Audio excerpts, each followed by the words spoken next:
Having a solid understanding of the basics benefits anyone, especially diagnostically. And relays are no exception. And when I talk about the basics, I'm truly talking about physics. Want to know more about system and component performance evaluation for relays? Stick with me on this episode of The Trainer.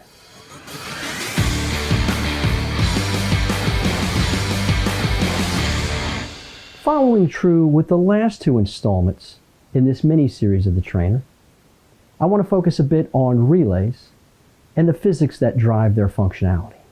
Why is this important? Because relays can be found on every year, make, model, trim level, and configuration you can imagine on the vehicles you and I service on the day-to-day. It only makes sense that we become familiar with their functionality. And what I want more for all of you than anything else is confidence. Relays serve a tremendous purpose.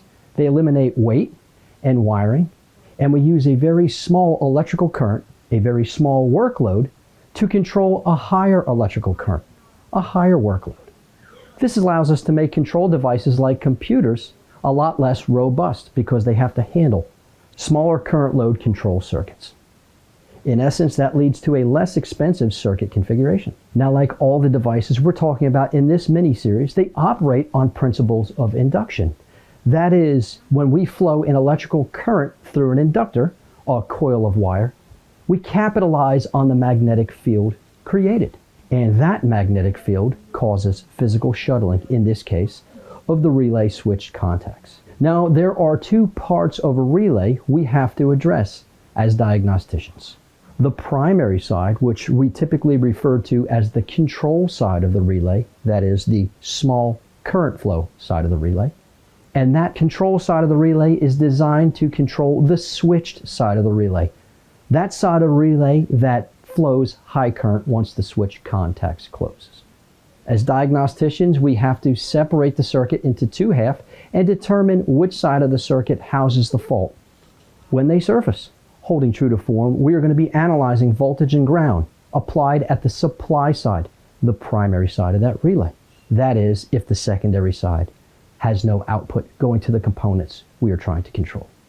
Now the 4 or sometimes 5 main terminals of the relay are terminals 85, 86, 30, 87, and 87A. In this video, we are not going to discuss 87A, as that allows current flow through the relay when it is de-energized.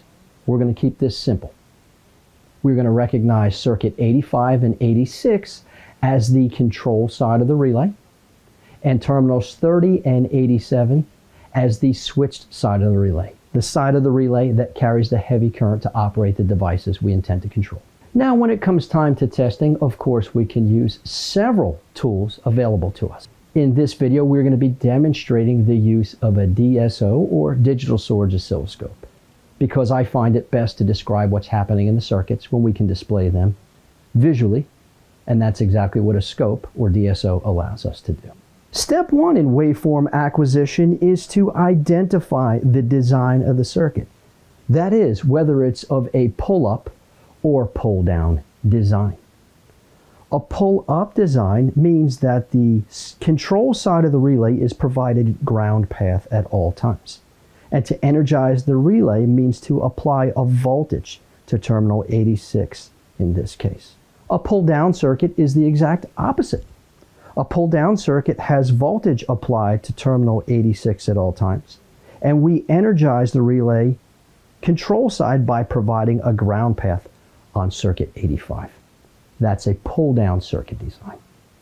After identifying what type of design the circuit is by way of referencing the wiring diagram, we have to determine proper component location. Identifying where the component is located ahead of time will allow us to determine the best course of action when approaching the circuit diagnostically. Of course, in a wiring diagram, the circuit configuration doesn't truly represent the actual location of the components you wish to test. Identifying component locations allows us to remain accurate but also efficient in our circuit testing, meaning we don't want to spend any more time than is necessary. Otherwise, we lose efficiency. Now, step one of identifying a fault related to a relay's functionality is determine, does the relay click? Meaning, do we truly have control of the primary side?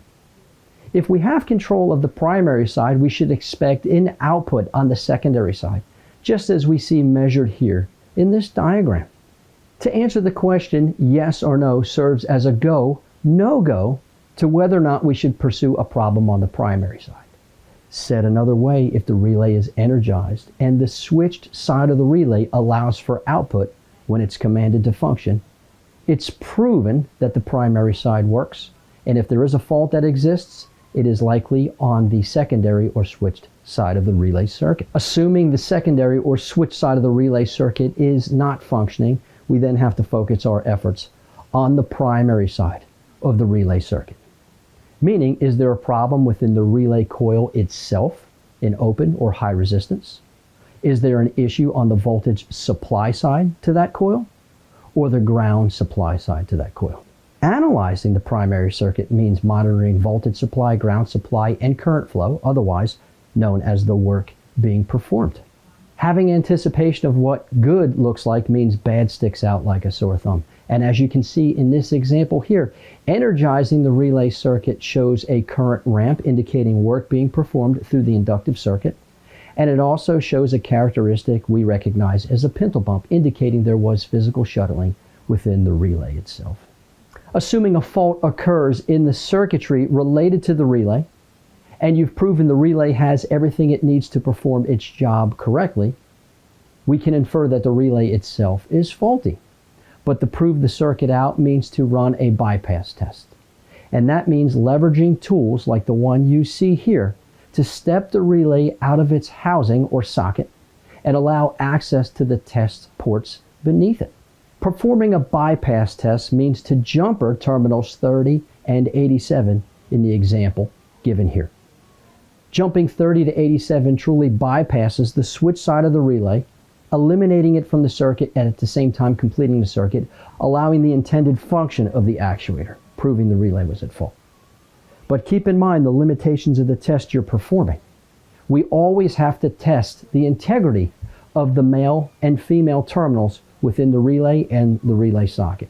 Performing a drag test like displayed here will show if the female terminals within the relay socket have been spread. Because spread terminals lead to poor contact.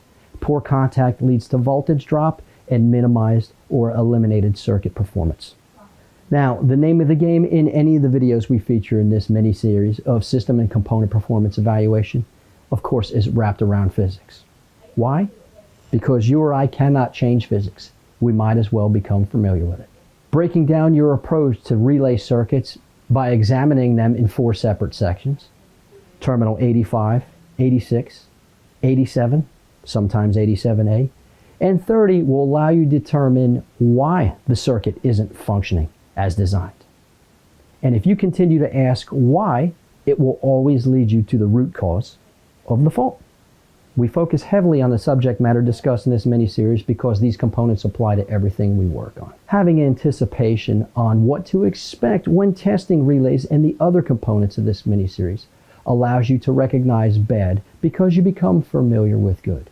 And of course, that adds accuracy and efficiency. And I always say when you have accuracy and efficiency, your confidence goes sky high. And that makes for a much better day at work. I'm Brandon Steckler, technical editor of Motor Age magazine, and I thank you for joining me once again on this episode of The Trainer.